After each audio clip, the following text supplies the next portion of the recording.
지금 나한테 대드는 거야? 박민혁이 책상을 쳤다. 그는 자신의 행동이 다음 날 어떤 결과를 가져오게 될지 전혀 알지 못했다. 은행 직원 강아리는 지점장 박민혁에게 혼이 나고 있었습니다. 무슨 일이 있었던 걸까요?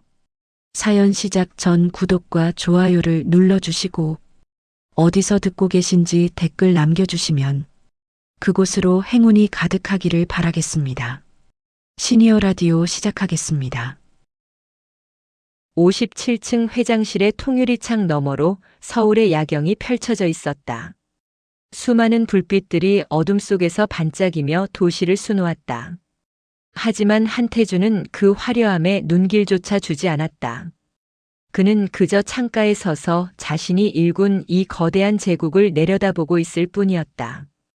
65년을 살아온 그의 얼굴에는 세월의 무게가 깊게 새겨져 있었다. 맞춤 정장은 권위를 드러냈지만 그의 뒷모습에선 어쩐지 고독이 느껴졌다. 마치 이 높은 곳에 홀로 남겨진 사람처럼. 태주는 천천히 몸을 돌려 책상으로 걸어갔다. 발걸음 소리가 대리석 바닥에 울려 퍼졌다. 책상 위에는 태블릿이 켜져 있었고 화면에는 아들 한시우가 보낸 메시지가 떠 있었다. 아버지, 결혼하고 싶은 사람이 있습니다. 강아린이라고 은행에서 일하는 사람이에요. 태준의 눈썹이 살짝 올라갔다. 그는 태블릿 옆에 놓인 서류를 집어들었다. 신상조사 보고서.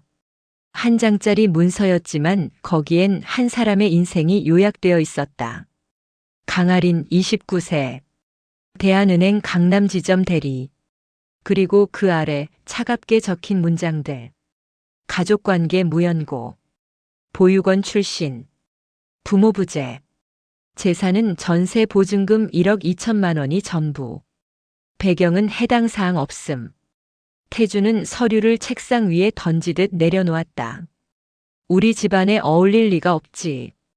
그는 낮게 중얼거리며 고급 가죽 의자에 앉아 창밖을 응시했다. 표정은 차갑게 굳어 있었지만 눈빛 어딘가에는 미세한 흔들림이 있었다. 그 순간 45년 전의 기억이 불현듯 떠올랐다. 흑백 사진처럼 바랜 기억 속에서 한 여자가 환하게 웃고 있었다. 수연. 낡았지만 깨끗한 원피스를 입은 그녀는 가난을 뚫고 빛나는 미소를 짓고 있었다. 태준아, 돈은 없어도 우리 사랑은 진짜잖아. 젊은 날의 자신이 그녀의 손을 꼭 잡았던 기억. 그때는 아무것도 없었지만 모든 게 있었다. 태준의 눈빛이 잠시 흔들렸다. 그는 주먹을 쥐며 턱을 괴었다. 그때도 가난했지만 사랑은 진짜였어. 깊은 한숨이 조용한 회장실에 흩어졌다. 태주는 천천히 자리에서 일어나 다시 창가로 걸어갔다. 야경을 내려다보는 그의 얼굴에 결연함이 스쳤다. 오랜 세월 동안 굳어져 있던 무언가가 조금씩 움직이기 시작하는 것 같았다. 이번엔 내가 직접 확인해야겠다. 그는 주먹을 쥐었다. 손등에 핏줄이 붉어졌다. 진짜 괜찮은 사람인지. 서울의 야경은 여전히 화려했다. 하지만 이제 태준의 눈에는 다른 것이 보이기 시작했다. 저 아래 어딘가에서 진짜를 가지고 살아가는 사람이 있을지도 모른다는 희망. 45년 만에 다시 찾아온 그 희미한 가능성. 한태준은 오랜만에 미소를 지었다. 아주 작지만 분명한 미소였다. 다음 날 한태준은 거울 앞에 섰다. 낡은 파카와 해진 운동화. 옷에서 퀴퀴한 냄새가 났다. 비서가 어디선가 구해온 이 옷들은 한때 누군가의 일상이었을 것이다. 거울 속 자신의 모습이 낯설었다. 언제부터였을까? 맞춤 정장과 고급 시계만을 걸친 채 살아온 게. 거울 속 남자는 초라했다. 하지만 이상하게도 오히려 더 익숙한 느낌이었다. 마치 오랜 시간 잊고 지냈던 자신의 일부를 다시 만난 것 같았다. 태주는 모자를 깊이 눌렀었다. 지하철 9호선 안은 사람들로 붐볐다. 태준이 자리에 앉자 옆에 앉아있던 젊은 여성이 슬며시 자리를 옮겼다. 그 다음엔 학생이 코를 찡그리며 고개를 돌렸다. 아무도 그를 쳐다보지 않았다. 아니, 쳐다보지 않으려 했다. 이게 투명인간이 되는 기분인가? 한태준 회장은 평생 시선을 받으며 살아왔다. 존경, 두려움, 질투. 어떤 감정이든 사람들은 그를 주목했다. 하지만 지금 이 순간만큼은 아무도 그에게 관심이 없었다. 강남역에 도착했다. 그는 사람들 틈에 섞여 계단을 올라갔다. 누군가 그의 어깨를 거칠게 스쳤지만 사과도 없었다. 태주는 입가에 쓴웃음을 지었다. 대한은행 강남지점. 유리문을 밀고 들어서자 차갑고 깨끗한 공기가 피부에 닿았다. 로비는 넓었고 천장은 높았다. 그리고 직원들의 시선은 더 차갑다. 안내 데스크의 젊은 직원이 태준을 훑어보았다. 눈빛에 경계가 서려 있었다. 업무가 어떻게 되세요? 친절한 말투였지만 그 안에 담긴 감정은 친절과 거리가 멀었다. 그냥 좀 볼 게 있어서요. 태주는 일부러 목소리를 떨리게 만들었다. 직원은 대충 번호표를 건네주고는 다른 고객에게 눈을 돌렸다. 태주는 구석 의자에 앉았다. 그리고 관찰하기 시작했다. 창구 너머로 한 여성이 보였다. 강아린. 사진으로만 보았던 그녀가 거기 있었다. 단정한 머리, 깔끔한 유니폼, 그리고 부드러운 미소. 그녀는 고객에게 설명하며 고개를 끄덕이고 있었다. 평범해 보였다. 수많은 은행원 중 하나처럼. 태주는 팔짱을 끼고 지켜보았다. 저 미소가 진짜인지 아니면 직업적인 것인지 알고 싶었다. 그때였다. 로비 한쪽에서 쿵 하는 소리가 났다. 사람들의 시선이 일제히 그쪽으로 쏠렸다. 70대쯤 되어 보이는 노인이 바닥에 쓰러져 있었다. 손에 들고 있던 서류가 사방으로 흩어졌다. 직원들이 움직였다. 하지만 망설임이 있었다. 누군가는 매니저를 불렀고 누군가는 119에 전화를 걸었다. 하지만 정작 노인에게 다가가는 사람은 없었다. 책임 소재가 불분명한 상황에서 섣불리 움직이는 것은 위험했다. 그런데 강아린이 창구에서 뛰어나왔다. 그녀는 주저없이 노인에게 달려가 무릎을 꿇었다. 유니폼 치마가 차가운 대리석 바닥에 닿았다.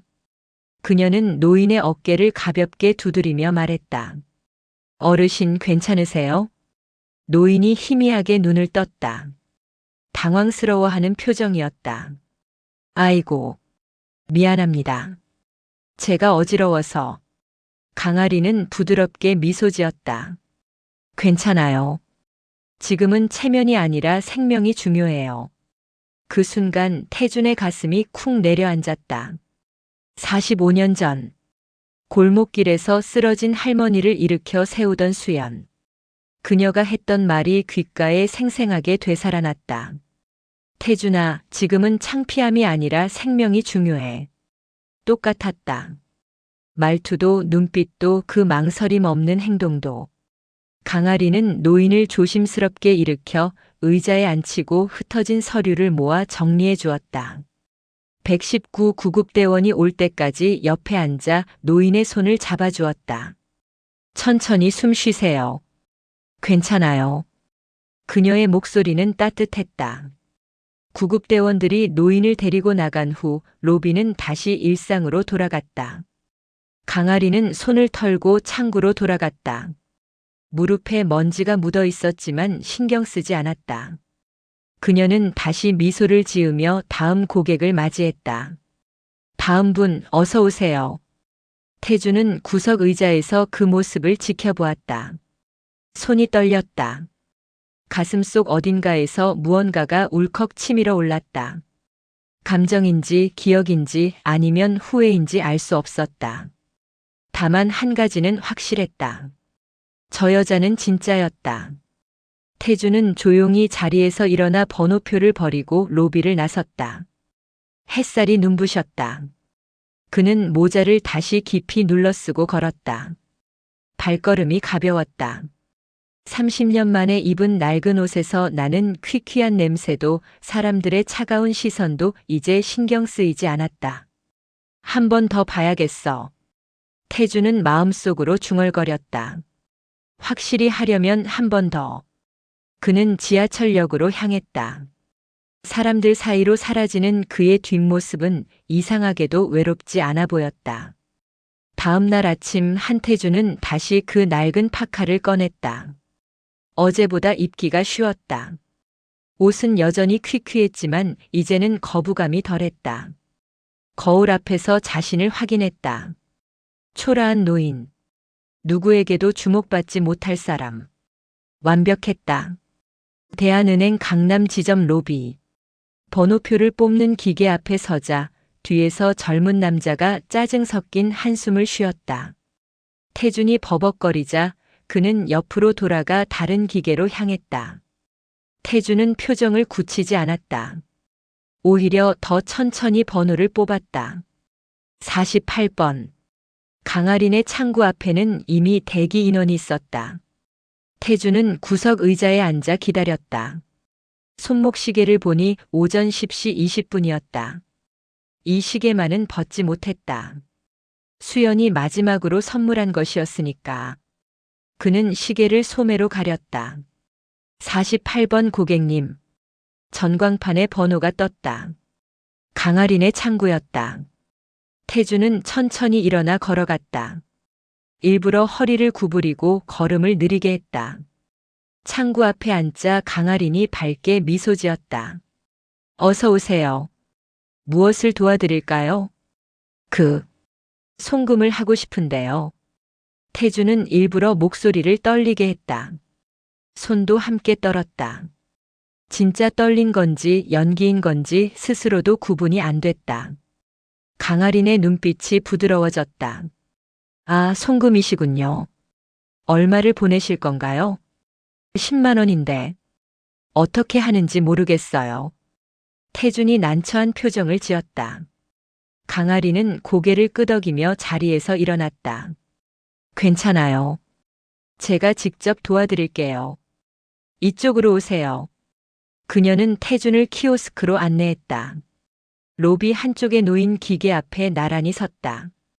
강아리는 무릎을 살짝 굽혀 태준의 눈높이에 맞추고 가방에서 작은 카드 한 장을 꺼냈다. 이거 보세요. 제가 직접 만든 거예요.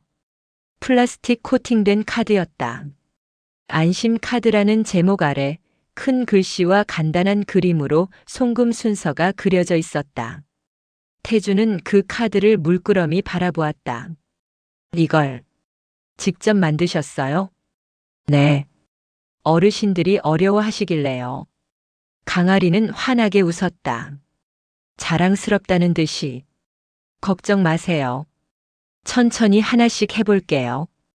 그녀는 태준의 손을 부드럽게 이끌었다. 여기 이 주황색 버튼 보이시죠?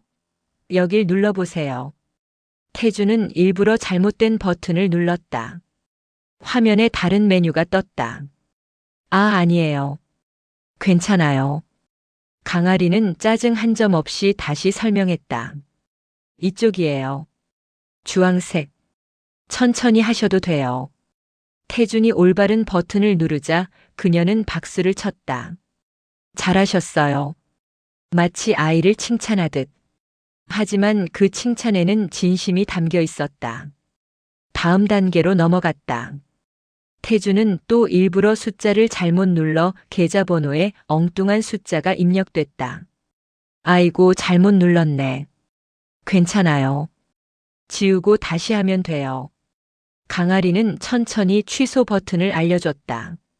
그리고 다시 처음부터 함께 눌렀다. 한 번, 두 번, 세 번. 태준이 계속 실수할 때마다 그녀는 인내심 있게 다시 알려줬다. 목소리는 한결같이 부드러웠다. 마침내 송금이 완료됐다. 완료하셨어요. 정말 잘하셨어요. 강아리는 진심으로 기뻐했다. 태준은 그녀를 바라보았다. 20분이 넘는 시간 동안 단 한 번도 시계를 보지 않았다. 다른 손님들이 기다리고 있다는 걸 알면서도 고맙습니다. 아가씨 덕분에 할 수 있었어요. 천만에요. 다음에 또 어려우시면요. 강아리는 명함을 꺼내 태준의 손에 쥐어줬다. 제 이름 말씀하세요. 강아린이요. 언제든 도와드릴게요. 명함을 받아든 태준의 손이 떨렸다. 이번엔 연기가 아니었다. 흰 바탕에 검은 글씨. 평범한 명함이었다. 하지만 태준의 눈에는 그 이름이 유난히 또렷하게 보였다. 강아린. 그녀는 다시 미소 지으며 말했다. 오늘 점심 맛있게 드세요, 어르신. 그리고는 다음 손님을 맞으러 창구로 돌아갔다. 태준은 로비를 나섰다. 햇살이 따뜻했다. 손에는 명함이 쥐어져 있었다. 그리고 가슴 속에는 확신이 자리 잡았다. 이건 연기가 아니야. 그는 명함을 조심스럽게 지갑에 넣었다. 수연의 사진 옆에. 거리를 걸으며 생각했다. 저 여자는 매뉴얼대로 움직이는 게 아니었다. 저건 그냥 그녀 자신이었다. 누가 보든 안 보든 저렇게 사는 사람. 버스 정류장에서 버스를 기다리는 동안 태주는 하늘을 올려다보았다. 구름이 천천히 흘러갔다. 한 번 더. 한 번만 더 확인하자. 그는 스스로에게 말했다. 하지만 마음속 깊은 곳에서는 이미 알고 있었다. 더 이상 확인이 필요 없다는 것을. 그럼에도 한 번 더 보고 싶었다. 저 진심을 한 번 더. 버스가 왔다. 태주는 뒷문으로 올라탔다. 가장 뒤쪽 자리에 앉았다. 창밖으로 은행 건물이 멀어졌다. 손에 쥔 명함이 따뜻했다. 아니, 따뜻한 건 명함이 아니라 자신의 손이었다. 오랜 시간 차갑게 식어있던 손이 조금씩 온기를 되찾고 있었다. 태주는 작게 미소 지었다. 45년 만에 다시 봄이 오는 것 같았다. 세 번째 방문날. 한태주는 이제 그 낡은 파카가 익숙해졌다.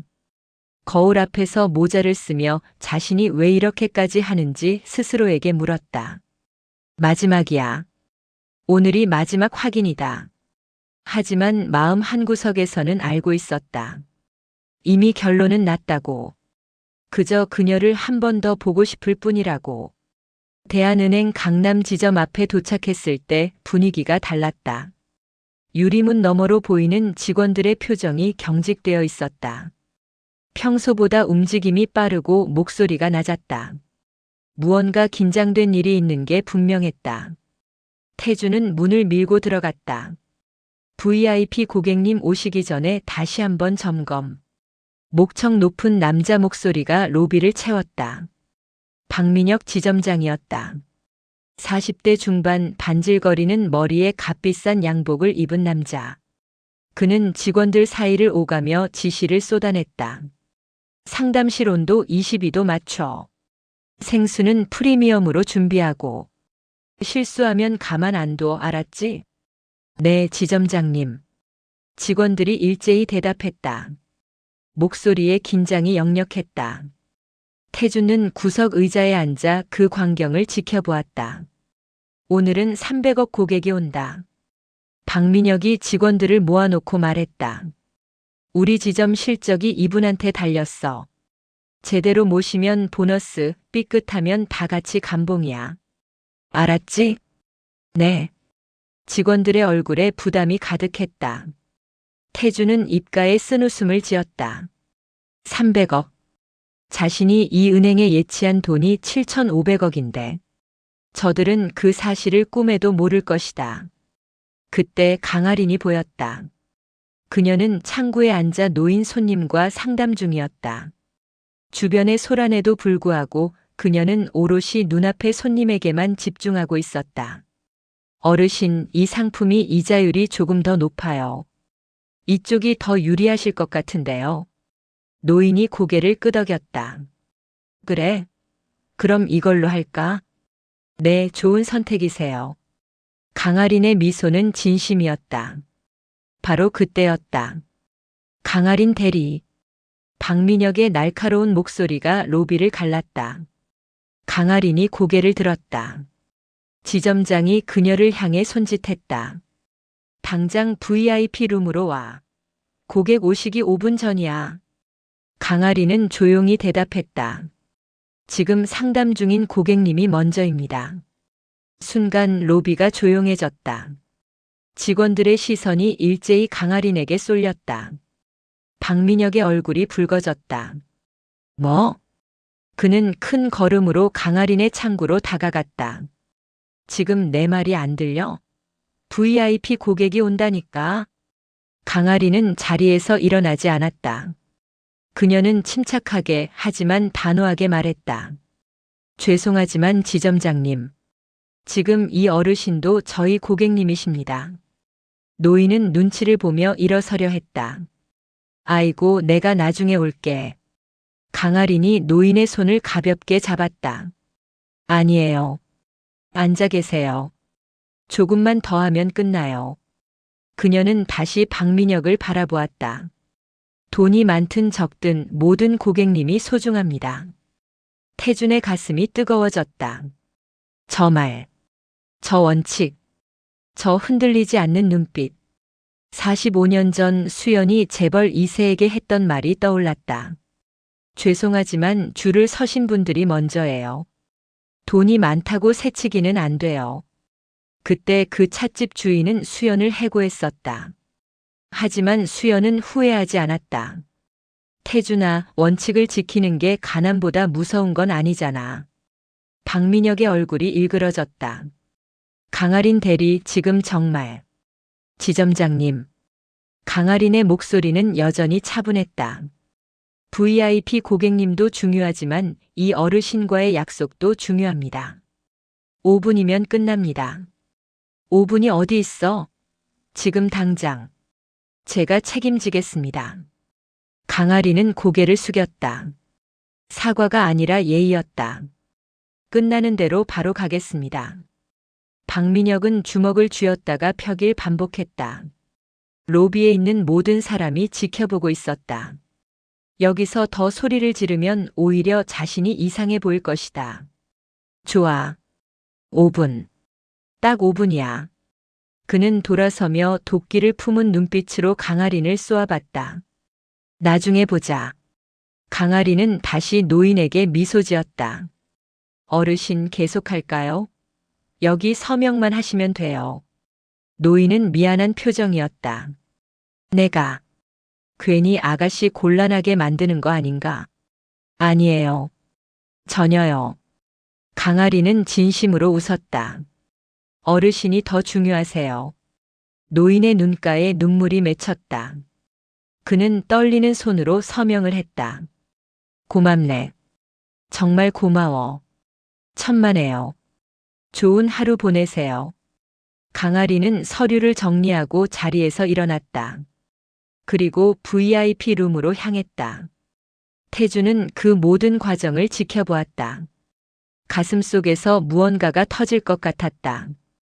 감정인지 확신인지 아니면 그리움인지 알 수 없었다. 그는 조용히 자리에서 일어났다. 더 이상 볼 필요가 없었다. 이미 충분했다. 다음 날 아침, 한태주는 정장을 입지 않았다. 아직 때가 아니었다. 그는 다시 평범한 옷차림으로 은행 근처 카페에 자리를 잡았다. 통유리창 너머로 은행 로비가 훤히 보이는 자리였다.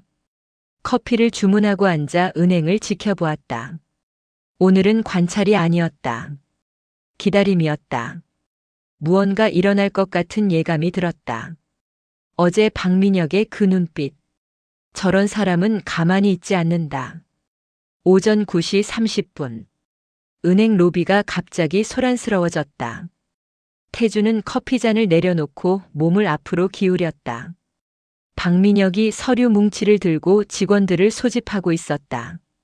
표정이 심상치 않았다. 지금 당장 회의실로 모여. 직원들이 황급히 움직였다. 강아린도 창구에서 일어나 회의실로 향했다. 태주는 자리에서 일어나 은행 입구 쪽으로 이동했다. 유리문 너머로 회의실 안이 어렴풋이 보였다. 회의실 안. 박민혁이 서류를 탁자에 내리쳤다. 수수료 누락 사고 났어. 쾅 하는 소리에 직원들이 움찔했다. 어제 VIP 고객 송금 건인데 수수료 500만 원이 누락됐다고. 본점에서 난리야. 직원들의 얼굴이 창백해졌다. 박민혁은 서류를 뒤적이더니 한 사람을 노려보았다. 이서윤 대리. 20대 후반의 여직원이 화들짝 놀라며 고개를 들었다. 네네. 이건 네가 최종 확인했잖아. 저는 중간 단계만. 뭐? 중간 단계. 박민혁의 목소리가 높아졌다. 최종 승인란에 네 서명 있어. 이서윤이 서류를 받아들었다. 손이 떨렸다. 아니에요, 지점장님. 저는 1차 확인만 했고 최종은. 강아린이 조용히 손을 들었다. 지점장님. 박민혁이 그녀를 쏘아보았다. 왜? 제가 확인해봐도 될까요? 강아린이 서류를 건네받았다. 천천히 훑어보더니 고개를 들었다. 제 서명이 없습니다. 뭐? 중간 담당자 서명란에 제 이름도 이서윤 대리 이름도 없어요. 강아리는 서류의 맨 아래를 가리켰다. 최종 승인은 지점장님 권한입니다. 여기 도장이 찍혀 있어요. 순간 회의실이 조용해졌다. 박민혁의 얼굴이 붉어졌다. 지금 뭐라고 했어? 그의 목소리가 낮아졌다. 오히려 더 위협적이었다. 강아리는 침착하게 대답했다. 이거는 지점장님께서 직접 처리하신 특별건입니다. 저희는 관여하지 않았어요. 지금 나한테 대드는 거야? 박민혁이 책상을 쳤다. 내가 언제 이걸 승인했어? 너희가 서류 올린 거 도장만 찍은 거잖아.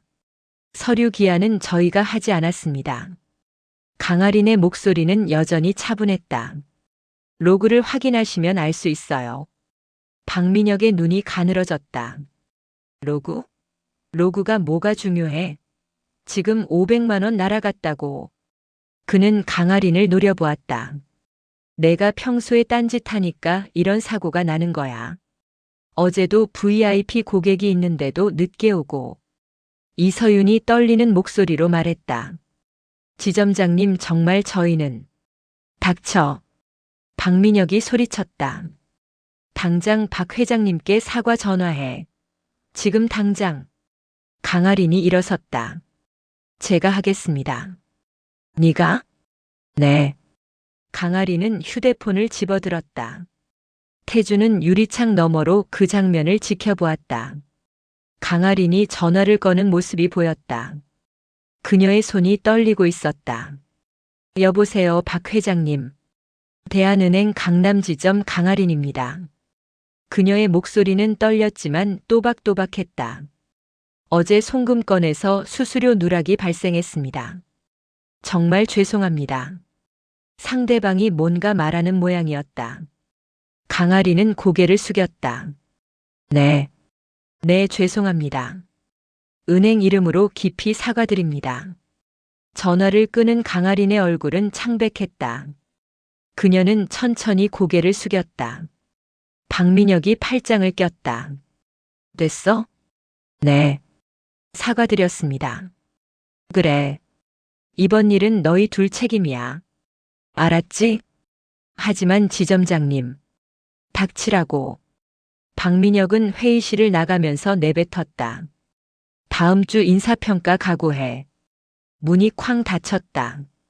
회의실에 남은 직원들은 아무 말도 하지 못했다. 이서윤이 조용히 울기 시작했다. 언니, 미안해요. 나 때문에. 강아리는 그녀의 어깨를 가볍게 두드렸다. 괜찮아. 우리 잘못 아니야. 하지만 진실은 언젠가 드러나. 괜찮아. 강아리는 미소 지으려 했지만 눈가가 붉어졌다. 태주는 주먹을 쥐었다. 손이 떨렸다. 분노 때문이었다. 45년 전이 떠올랐다. 찻집 주인이 수연에게 누명을 씌웠던 날. 손님 돈이 없어졌다며 수연을 도둑 취급했던 그날. 어차피 넌 배경도 없잖아. 내가 훔쳤다고 하면 훔친 거야. 수연은 그날 울었다. 하지만 끝까지 굽히지 않았다. 전 안 했어요. 안 한 건 안 한 거예요. 태주는 그때 아무것도 할 수 없었다. 가난한 대학생이었으니까. 하지만 지금은 달랐다. 태주는 카페를 나섰다. 휴대폰을 꺼내 비서에게 전화를 걸었다. 박민혁 조사 끝났어? 네, 회장님. 보고서 전송했습니다. 좋아. 태주는 걸으며 보고서를 훑어보았다. 횡령 의혹, 직원 괴롭힘, 부당 인사.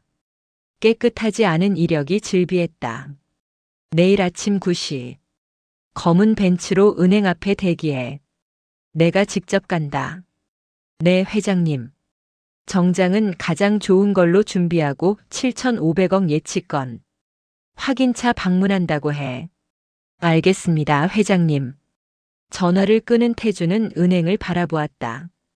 유리창 너머로 강아린이 보였다. 그녀는 다시 창구로 돌아가 손님을 맞이하고 있었다. 눈가는 붉었지만 미소는 여전했다. 조금만 기다려. 태주는 마음속으로 말했다. 내일이면 끝이야. 그는 돌아섰다. 내일은 한태준 회장으로 가는 날이었다. 더 이상 숨지 않는 날. 진짜를 지키는 날. 다음 날 아침 8시 50분. 검은 벤츠 S클래스가 대한은행 강남지점 앞에 조용히 멈췄다. 운전석에서 검은 정장을 입은 운전기사가 내렸고 뒷문을 공손히 열었다. 한태준이 차에서 내렸다. 맞춤 제작한 네이비 정장. 은은하게 빛나는 실크 넥타이. 30년 세월을 함께한 손목시계. 그리고 흔들림 없는 눈빛. 이것이 진짜 한태준이었다. 낡은 파카를 입었던 초라한 노인은 온데간데 없었다. 회장님 준비되셨습니까? 비서 김주원이 서류 가방을 들고 물었다. 그래. 태준의 목소리는 낮고 차분했다. 시작하지. 은행 유리문이 열렸다. 태준이 로비에 들어서는 순간 분위기가 변했다. 안내 데스크 직원이 화들짝 놀라며 일어섰다. 그녀는 태준을 알아보았다. 아니, 그의 기품을 알아보았다. 어서 오십시오. 목소리가 떨렸다. 김주원 비서가 명함을 건넸다. 한태준 회장님이십니다. 명함을 받아든 직원의 손이 떨렸다. TK그룹 회장 한태준. 그녀의 얼굴이 창백해졌다. 잠깐만요. 지점장님을 모셔오겠습니다. 로비가 술렁이기 시작했다. 저분이 TK그룹 회장이래. 진짜? 그 한태준? 직원들이 수군거렸다. 모두가 태준을 쳐다보았다. 강아린도 창구에서 고개를 들었다. 그녀의 눈이 커졌다. 저분이? 며칠 전 키오스크 앞에서 떨리는 손으로 송금하던 그 노인. 안심 카드를 고맙다고 하며 떨던 그 사람. 그게 한태준 회장이었다고. 강아리는 입을 다물지 못했다. 박민혁이 황급히 사무실에서 뛰어나왔다. 머리는 반질반질 기름을 바른 듯 했고 양복 재킷은 허겁지겁 입느라 단추가 하나 잘못 끼워져 있었다. 회장님. 그는 숨을 헐떡이며 90도로 허리를 굽혔다. 대한은행 강남지점 지점장 박민혁입니다. 어서 오십시오. 태주는 그를 내려다보았다. 표정 하나 변하지 않았다. 지점장실로 안내하시죠. 네. 이쪽입니다. 박민혁은 땀을 흘리며 앞장섰다. 소회의실. 태주는 창가 쪽 의자에 앉았다. 김주원 비서가 옆에 섰다. 박민혁은 맞은편에 앉으려다 말고 어정쩡하게 서 있었다. 앉으시죠. 태준이 말했다. 명령이 아니라 허락이었다. 네. 박민혁이 조심스럽게 앉았다. 등받이에 기대지도 못하고 끝에만 걸터 앉았다. 차 드릴까요? 커피는? 됐습니다. 태주는 손을 들어 막았다. 시간 아까우니 바로 본론으로 들어가죠. 네. 말씀하십시오. 박민혁은 연신 고개를 끄덕였다.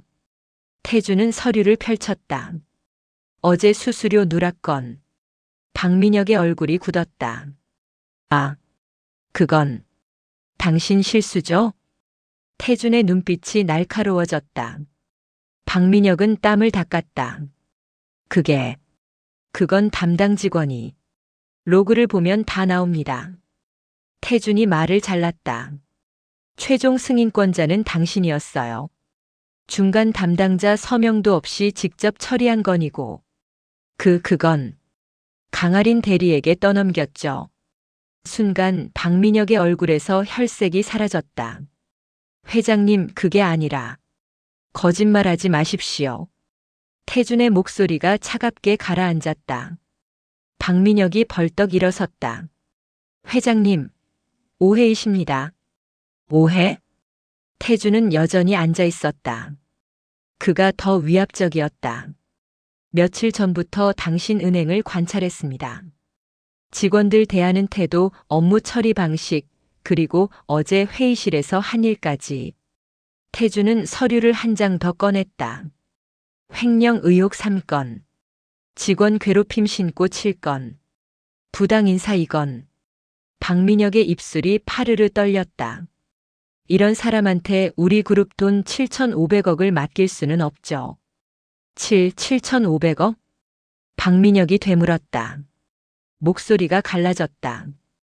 김주원 비서가 또 다른 서류를 꺼냈다. TK그룹 본사 예치금 7,500억 원. 현재 이 지점에 있습니다. 박민혁의 얼굴이 새하얘졌다. 7,500억. 그의 연봉이 1억도 안 되는데 7,500억이라니. 회장님, 제가 잘못했습니다. 그는 벌떡 일어나 고개를 숙였다. 정말 죄송합니다. 다시는 이런 일 없을 거라고 약속드립니다. 태주는 창밖을 바라보았다. 로비가 보였다. 강아린이 창구에서 손님을 맞이하고 있었다. 지금 당장 바로 잡으세요. 태준이 말했다. 네. 강아린 대리에게 공개 사과하십시오. 로비에서요? 박민혁의 목소리가 떨렸다. 모든 직원과 고객이 보는 앞에서요. 태준이 그를 똑바로 바라보았다. 거짓으로 누명 씌운 것도 공개적으로 했으니 사과도 공개적으로 해야죠.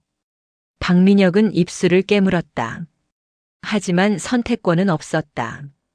알겠습니다. 태준은 자리에서 일어났다. 한 가지 더. 네. 앞으로 이 지점에서 직원 괴롭히는 일 없도록 하세요. 내가 지켜볼 겁니다. 예. 명심하겠습니다. 태준은 고개를 끄덕이고 문을 향해 걸었다. 박민혁은 허리를 90도로 굽힌 채 그를 배웅했다. 감사합니다. 정말 감사합니다. 문을 나서며 태준은 작게 미소 지었다. 45년 전에는 할 수 없었던 일. 이제는 할 수 있었다. 진짜를 지키는 것. 약한 사람을 보호하는 것. 그게 이 권력의 진짜 쓸모였다. 태준은 복도를 걸으며 로비를 내려다보았다. 강아린이 손님에게 미소 짓고 있었다. 그는 계단을 내려가 은행 밖으로 나가 맞은편 카페로 향했다. 마지막 장면을 지켜볼 자리로. 벤츠는 은행 앞에 그대로 서 있었다. 검은 차체가 햇살에 반짝였다. 그 위압감만으로도 충분했다. 누구도 무시할 수 없는 존재. 한태준 회장이 왔다는 증거. 은행 직원들은 모두 창밖의 벤츠를 힐끔힐끔 쳐다보았다. 그리고 긴장했다. 무언가 큰일이 일어날 것 같은 예감에. 오전 10시. 은행 로비는 평소보다 조용했다. 직원들은 모두 자기 자리에서 일하는 척했지만 실제로는 귀를 쫑긋 세우고 있었다. 회의실에서 무슨 일이 벌어졌는지 모두가 궁금해했다. 강아리는 창구에서 서류를 정리하며 손님을 기다렸다. 하지만 머릿속은 복잡했다. 저분이 한태준 회장님? 며칠 전 떨리는 손으로 키오스크를 누르던 그 노인. 안심 카드를 받으며 고맙다고 했던 그 어르신. TK그룹 회장이었다니. 왜 그런 모습으로 왔을까? 소회의실 문이 열렸다. 박민혁이 나왔다. 얼굴은 창백했고 이마에는 땀이 송글송글 맺혀 있었다. 그는 넥타이를 고쳐 매며 로비 중앙으로 걸어 나왔다. 직원들의 시선이 일제히 그에게 쏠렸다. 박민혁은 로비 한가운데 섰다. 심호흡을 했다. 손님 몇 명이 그를 쳐다보았다. 직원들도 업무를 멈추고 지켜보았다. 잠시 양해 부탁드립니다. 박민혁의 목소리가 로비에 울렸다. 강아리는 고개를 들었다. 박민혁과 눈이 마주쳤다. 그는 시선을 피했다. 강아린 대리. 그가 그녀의 이름을 불렀다. 강아리는 자리에서 일어났다. 가슴이 두근거렸다. 네, 지점장님. 박민혁은 몇 초간 망설였다. 로비의 모든 사람이 지켜보고 있었다. 손님들도 직원들도. 그는 천천히 허리를 숙였다. 90도. 강아린 대리에게 사과합니다. 목소리가 떨렸다. 제 실수였습니다. 로비가 조용해졌고 시간이 멈춘 것 같았다. 박민혁은 고개를 숙인 채 계속 말했다. 어제 수수료 누락 건은 제가 직접 처리한 건이었습니다. 강아린의 눈이 커졌다. 중간 담당자 확인도 거치지 않고 제가 승인했고 그 과정에서 실수가 있었습니다. 박민혁의 목소리는 점점 작아졌다. 하지만 저는 그 책임을 강아린 대리와 이서윤 대리에게 떠넘겼습니다. 이서윤이 창구에서 손으로 입을 막았다. 눈에 눈물이 고였다. 정말 죄송합니다. 박민혁은 더 깊게 허리를 숙였다. 강아린 대리, 이서윤 대리. 두 분께 진심으로 사과드립니다. 강아리는 가슴이 뜨거워지는 걸 느꼈다. 목이 메었다.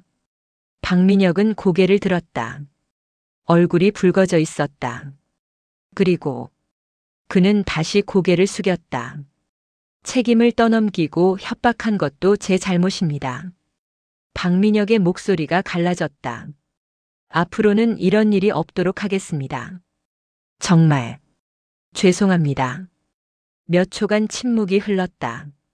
그리고 누군가 박수를 치기 시작했다. 한 직원이었다. 그 박수 소리에 다른 직원들도 하나둘 박수를 쳤다. 조용하지만 진심 어린 박수. 강아리는 눈물을 닦았다. 손등으로 눈가를 훔치며 미소 지었다. 괜찮습니다, 지점장님. 그녀의 목소리는 떨렸지만 따뜻했다. 고객님 불편만 해결되면 돼요. 박민혁은 고개를 들어 강아린을 바라보았다. 그녀는 여전히 미소 짓고 있었다. 원망하는 눈빛이 아니었다. 그저 담담하고 따뜻한 눈빛이었다. 박민혁은 그제야 깨달았다. 자신이 얼마나 작은 사람이었는지. 그는 다시 한번 고개를 숙였다. 감사합니다. 맞은편 카페. 한태주는 통유리창 너머로 그 장면을 지켜보았다. 커피는 이미 식어 있었다. 하지만 그는 신경 쓰지 않았다. 그의 눈은 강아린에게 고정되어 있었다. 눈물을 닦으며 미소 짓는 그녀. 괜찮습니다라고 말하는 그녀. 태준의 눈시울이 붉어졌다. 45년 전 찻집 주인이 수연에게 공개적으로 사과했던 날이 떠올랐다. 도둑 누명이 벗겨진 후 주인은 손님들 앞에서 고개를 숙였다. 수연도 똑같이 말했었다. 괜찮아요. 오해가 풀려서 다행이에요. 그리고 미소 지었다. 진심으로. 태주는 눈물을 닦았다. 카페 직원이 걱정스러운 눈으로 그를 쳐다보았다. 하지만 태주는 신경 쓰지 않았다. 그는 그저 웃었다.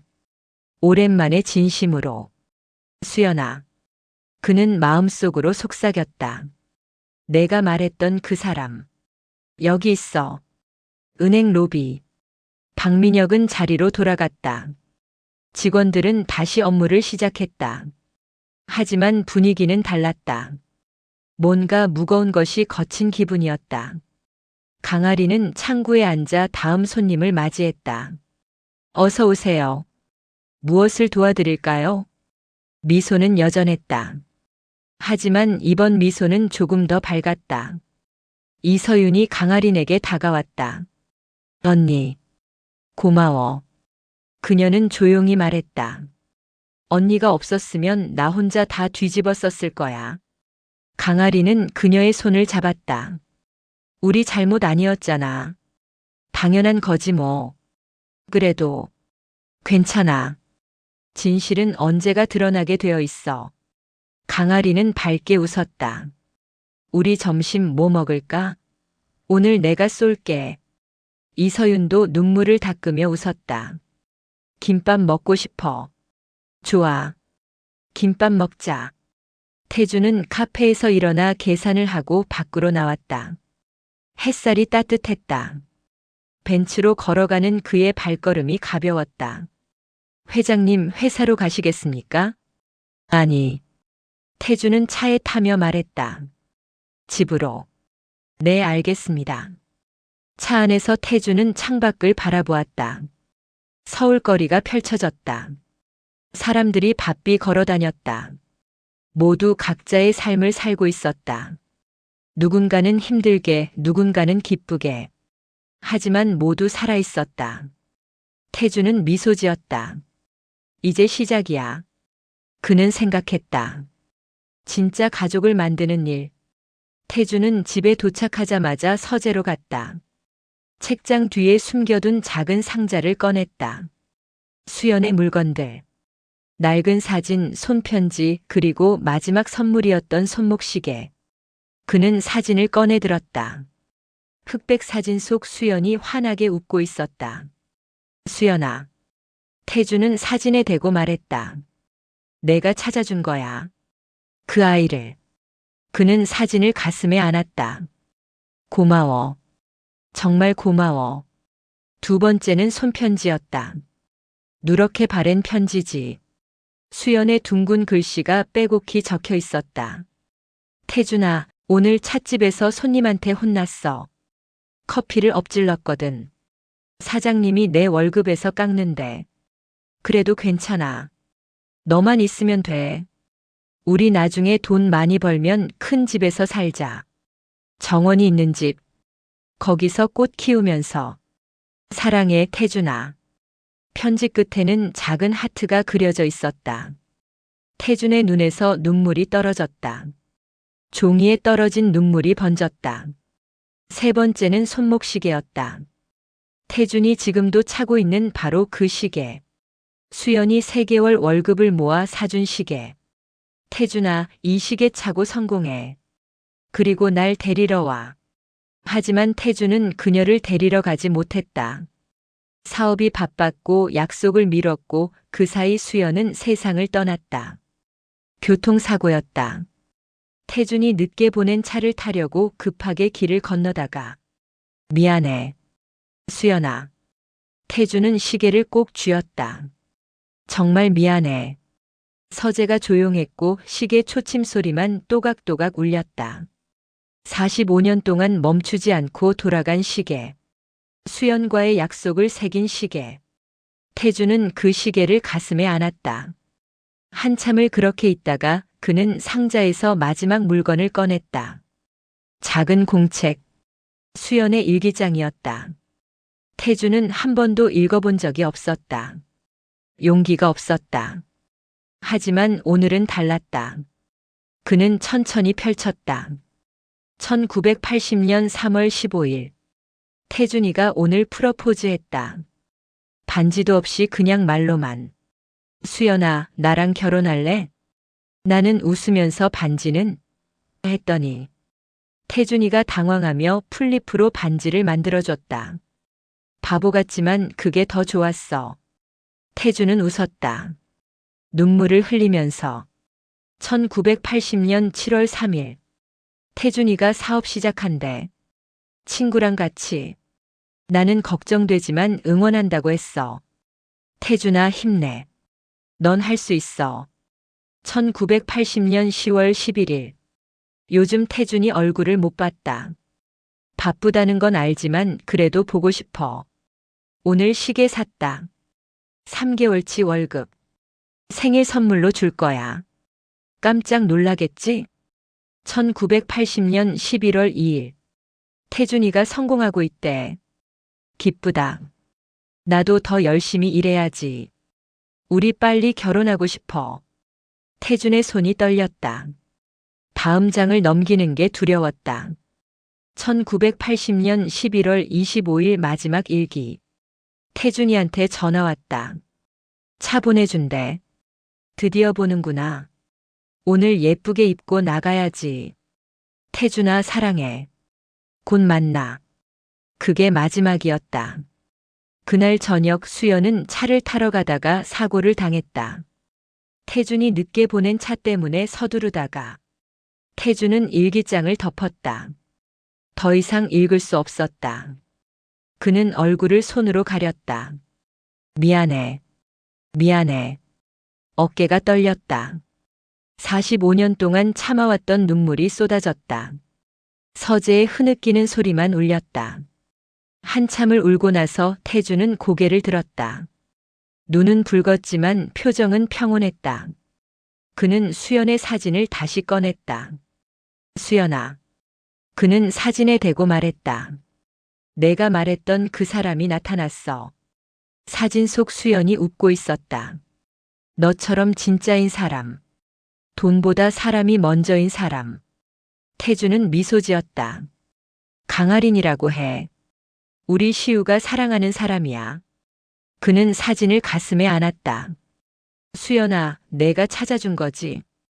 바람이 창문 틈으로 스며들어 커튼이 살랑거렸다. 마치 수연이 대답하는 것 같았다. 응, 태준아. 내가 보낸 거야. 태준은 눈을 감았다. 고마워. 정말 고마워. 한참 후 태준은 휴대폰을 꺼내 아들 한시우에게 전화를 걸었다. 아버지? 시우의 목소리가 들렸다. 조심스러운 목소리였다. 시우야. 내 아버지. 내일 상견례. 잘 준비했니? 네, 준비했습니다. 시우는 긴장한 듯 했다. 태준은 부드럽게 말했다. 긴장하지 마. 내가 다 받아들일 테니까. 네. 시우가 놀란 목소리로 되물었다. 내일 상견례 때 내가 모든 걸 밝힐 거다. 아버지. 무슨 말씀이세요? 강아린 씨를 직접 만나봤어. 3번이나. 네. 언제요? 너한테 말하기 전에. 내가 직접 확인하고 싶었거든. 시우는 말을 잇지 못했다. 태준은 계속 말했다. 좋은 사람이더구나. 진짜 좋은 사람. 목소리가 떨렸다. 내 엄마 닮았어. 아버지. 시우의 목소리도 떨렸다. 고맙습니다. 정말. 아니야. 내가 고마워. 태준은 창밖을 바라보았다. 너 덕분에 다시 살 것 같아. 정말로. 아버지. 내일 보자. 그리고 강아린 씨한테도 잘 말해. 내가 기다린다고. 네, 아버지. 감사합니다. 전화를 끊은 태준은 미소 지었다. 그는 다시 서재 창가로 갔다. 밤하늘에 별이 빛나고 있었다. 태준은 별을 보며 중얼거렸다. 수연아, 보고 있니? 바람이 불었다. 따뜻한 봄바람. 이번엔 내가 놓치지 않을게. 그는 주먹을 쥐었다. 약속할게. 이 아이를 지킬게. 서재 책상 위에는 수연의 물건들이 펼쳐져 있었다. 사진, 편지, 시계, 일기장. 45년 동안 닫혀있던 과거. 하지만 이제는 달랐다. 과거가 현재와 만나고 있었다. 수연의 사랑이 강아린을 통해 이어지고 있었다. 태준은 책상 서랍에서 작은 상자를 하나 더 꺼냈다. 수연이 평생 끼고 싶어 했던 반지. 태준이 성공한 후 사려고 아껴둔 반지. 하지만 수연은 그 반지를 끼지 못했다. 이젠 내가 아니라 그 아이에게 줄게. 태준은 반지 상자를 쓰다듬었다. 괜찮지? 수연아. 창밖으로 봄바람이 불어왔다. 서재로 스며든 바람이 커튼을 흔들었다. 태주는 눈을 감았다. 수연의 목소리가 들렸다. 괜찮아, 태준아. 그 아이한테 줘. 그 아이가 나니까. 태주는 미소 지었다. 눈물이 흘렀지만 이번엔 슬픈 눈물이 아니었다. 감사의 눈물이었다. 그는 반지 상자를 가슴에 안았다. 내일 만나자. 우리 며느리. 밤은 깊어갔다. 하지만 태준의 마음은 밝았다. 45년 만에 진짜 봄이 오고 있었다. 오랜 세월 얼어붙었던 그의 마음이 완전히 녹아내리고 있었다. 다음 날 오후 6시. 서울 한복판 고급 레스토랑 프라이빗 룸 앞에 강아린과 한시우가 나란히 섰다. 강아린은 떨리는 손으로 원피스 자락을 만졌다. 새로 산 옷이었다. 평소 같으면 절대 사지 않을 가격이었지만 오늘만큼은 예의를 갖춰야 한다고 생각했다. 긴장돼? 시우가 그녀의 손을 잡았다. 응. 엄청. 강아리는 솔직하게 대답했다. 아버지가 날 어떻게 볼까? 괜찮아. 아버지는. 시우는 말을 멈췄다. 어제 받은 전화가 떠올랐다. 아버지의 말. 좋은 사람이더구나. 무슨 뜻인지 아직도 이해가 안 됐다. 들어가자. 시우가 문을 열었다. 프라이빗 룸은 넓고 고급스러웠다. 천장에서 은은한 조명이 내려왔고 테이블에는 하얀 식탁보가 깔려 있었다. 그리고 창가에 한 사람이 서 있었다. 한태준. 강아리는 그를 보는 순간 숨을 멈췄다. 그때 어르신이. 목소리가 떨렸다. 태준은 천천히 돌아섰다. 정장을 말끔하게 차려입은 모습. 하지만 눈빛은 며칠 전 은행에서 봤던 그 노인과 똑같았다. 부드럽고 따뜻했다.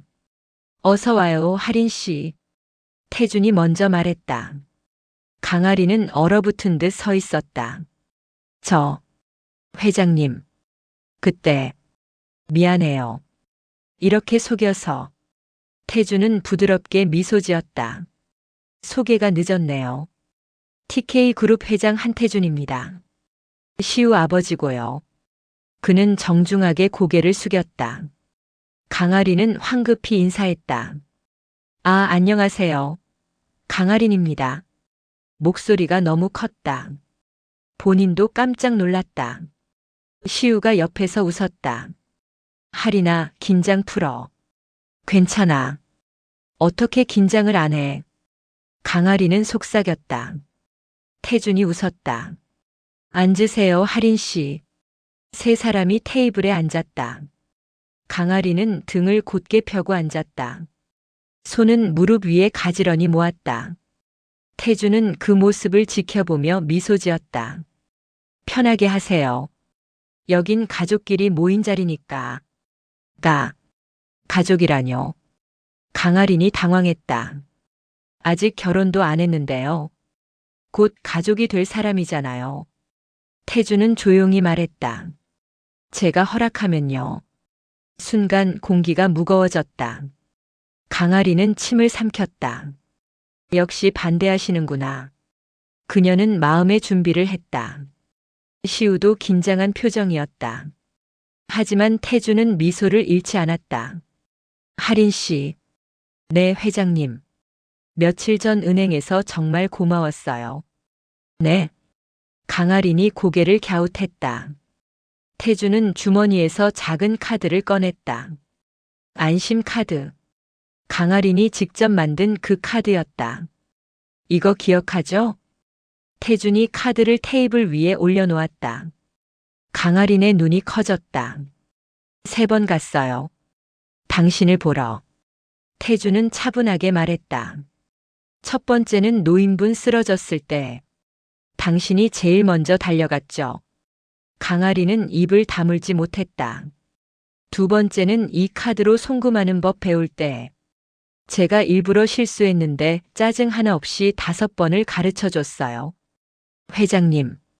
세 번째는 VIP 고객 때문에 소란스러웠던 날. 당신은 노인 손님을 먼저 챙겼죠. 태준의 목소리가 떨렸다. 돈이 많든 적든 모든 고객님이 소중합니다. 당신이 한 말이에요. 강아린의 눈에 눈물이 고였다. 그리고 어제 억울한 누명까지 썼는데도 괜찮습니다라고 했죠. 태준은 그녀를 똑바로 바라보았다. 3번을 봤는데 당신은 한 번도 변하지 않았어요. 회장님, 진짜였어요. 당신은. 태준은 자리에서 일어나 강아린 앞으로 걸어왔다. 강아린도 황급히 일어섰다. 태준은 그녀 앞에서 멈췄다. 그리고 천천히 고개를 숙였다. 우리 며느리가 되어주겠어요? 강아리는 눈물이 쏟아졌다. 회장님, 고개를 드세요. 제발요. 태준의 목소리가 떨렸다. 45년을 기다렸어요. 당신 같은 사람을. 회장님, 우리 시우 곁에 있어줘요. 저희 가족이 되어줘요. 태준은 고개를 들었다. 그의 눈에도 눈물이 고여 있었다. 당신이 필요해요. 우리한테. 강아리는 손으로 입을 막았다. 눈물이 멈추지 않았다. 평생 가족이 없었던 그녀. 보육원에서 자라며 가족이라는 단어를 꿈꿨던 그녀. 이제 누군가 자신을 원한다고 필요하다고 말하고 있었다. 저는 목이 메어 말이 나오지 않았다. 저는 배경도 없고 가진 것도 없어요. 그게 중요한 게 아니에요. 태준이 말했다. 당신이라는 사람이 중요해요. 태준은 주머니에서 작은 상자를 꺼냈다. 벨벳 상자. 그는 상자를 열었다. 안에는 아름다운 반지가 들어있었다. 이건 제 아내. 시우 어머니가 받을 예정이었던 반지예요. 강아린이 숨을 죽였다. 하지만 그 사람은 이 반지를 끼지 못했어요. 제가 늦었거든요. 태준의 목소리가 갈라졌다. 45년 동안 간직했어요. 언젠가 진짜를 만나면 주려고. 그는 반지를 꺼내 강아린에게 건넸다. 당신이 그 사람이에요. 강아린은 떨리는 손으로 반지를 받았다. 이럴 수 없어요. 너무 귀한 거. 당신이 더 귀해요. 태준은 진심으로 말했다. 제발 받아주세요. 그래야 제 아내도 편히 쉴 것 같아요. 강아리는 더 이상 참을 수 없었다. 아버님. 그 한마디에 태준의 눈에서 눈물이 떨어졌다. 아버님. 감사합니다. 강아리는 태준에게 다가가 꼭 안겼다. 태준도 그녀를 안았다. 처음으로 아버지의 온기를 느끼는 강아린의 어깨가 떨렸다. 45년 만에 다시 누군가를 안는 태준의 팔도 떨렸다. 고마워요, 하린 씨. 우리한테 와줘서. 제가 더 감사해요, 아버님. 두 사람은 한참을 그렇게 안고 있었다. 시우도 자리에서 일어나 다가왔다. 눈시울이 붉어져 있었다. 하린아. 시우야. 강아린이 손을 내밀었다. 시우도 두 사람을 안았다. 세 사람은 서로를 끌어안았다. 가족. 진짜 가족이 되는 순간이었다. 태준은 두 사람을 번갈아 보며 말했다. 진짜 가문은 피가 아니라 마음이더구나. 그는 미소 지었다. 45년 만에 깨달았어.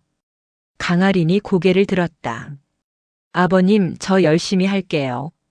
좋은 며느리 될게요. 이미 좋은 사람이에요. 태준이 그녀의 머리를 쓰다듬었다. 그냥 당신답게만 살아요. 그게 제일 중요해요. 테이블 위에는 안심 카드와 수연의 반지가 나란히 놓여 있었다. 과거와 현재가 만나는 순간. 45년의 기다림이 끝나는 순간. 태준의 얼어붙었던 마음이 완전히 녹아내리는 순간. 세 사람은 오래도록 서로를 안고 서 있었다. 말이 필요 없었다. 눈물이 모든 것을 말해주었다. 감사의 눈물, 기쁨의 눈물, 그리고 사랑의 눈물. 저 멀리 하늘 어딘가에서 수연이 미소 짓고 있을 것 같았다. 잘했어, 태준아. 이제 됐어. 태준은 눈을 감았다. 감사했다. 수연에게, 할인에게, 시우에게. 그리고 이 모든 것을 가능하게 해준 시간에게. 오랜 겨울이 끝났다. 봄이 왔다. 진짜 봄이. 한태준의 가슴에, 강아린의 가슴에, 한시우의 가슴에. 그리고 이 세 사람이 만들어갈 새로운 가족에게 따뜻한 봄이 찾아왔다. 오늘의 사연 어떠셨나요? 이야기가 당신의 마음에 작은 울림을 드렸다면 앞으로도 당신의 나날에 잔잔한 위로가 될 이야기들로 찾아뵐 수 있도록 구독과 좋아요를 눌러주세요. 그리고 사연의 주인공을 위한 따뜻한 말씀도 댓글로 부탁드립니다. 당신의 오늘을 늘 응원합니다. 시니어 라디오였습니다.